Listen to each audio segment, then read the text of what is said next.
महाराष्ट्रामध्ये मराठा आरक्षणाचा मुद्दा पुन्हा एकदा चर्चेत असतानाच काल ओबीसी नेते लक्ष्मण हाके आणि त्यांचा मुलगा आदित्य हाके यांच्यावर हल्ला झाल्याची माहिती समोर आलेली होती। मराठा आरक्षणाला विरोध करणारी भूमिका घेतल्यामुळे त्यांच्यावर हा हल्ला झाल्याचा आरोप होतोय।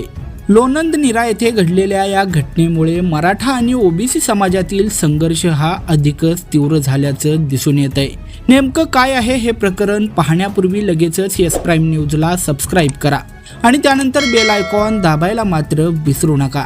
ओबीसी आरक्षणासाठी सातत्याने संघर्ष करणारे नेते लक्ष्मण हाके हे एका कार्यक्रमासाठी लोणंदच्या दिशेने जात असतानाच नीरा येथे चहा पिण्यासाठी थांबले होते। त्याचवेळी दुचाकीवर आलेल्या 10 ते 15 तरुणांनी त्यांच्या विरोधात जोरदार घोषणाबाजी सुरू केली। हाके यांच्यावर हल्ला करण्याचा प्रयत्न देखील केला गेला। त्यांना शिवीगाळ करण्यात आली आणि धक्काबुक्कीही झाली।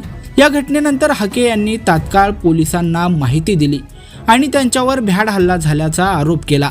त्यानंतर शनिवारी रात्री आदित्य हाके यांच्यावर अज्ञातांनी हल्ला चढवल्याची माहिती समोर आली होती।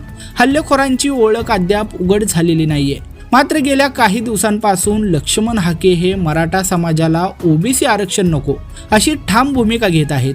आता मराठ्यांना स्वतंत्र 10% आरक्षण मिळालं आहे, मग ओबीसींच्या हक्काला गदा का, असा लक्ष्मण हाके यांचा प्रश्न आहे। या भूमिकेमुळे मराठा तरुणात अधिक तीव्र असंतोष निर्माण झालाय।